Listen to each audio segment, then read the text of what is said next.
அவருடைய சொரூபமானது ருத்ராட்சம் வன்னிஹஸ்தம் உடுபதி சகீதம்.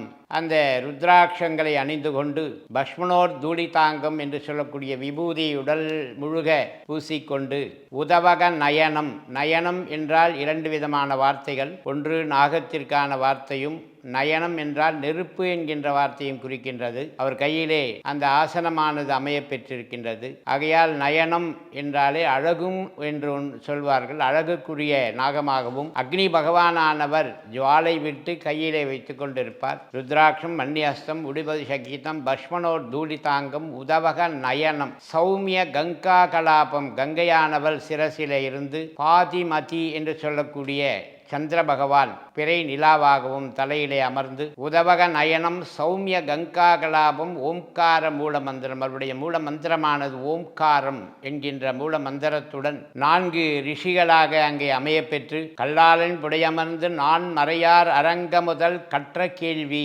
அவர்களுடைய கேள்விக்கு மௌனமாக இருந்து அவருடைய கேள்வியின் வார்த்தைக்கு கேள்வியின் பதிலை கொடுக்கின்றார். ஷின்முத்திரை என்று சொல்லக்கூடிய முத்திரையை கையில் வைத்துக்கொண்டு வேத சாஸ்திர புஸ்தகங்களை கையிலே வைத்திருக்கின்றார். அப்படிப்பட்ட சுவாமியானவர் காட்சி அளிக்கிறார்.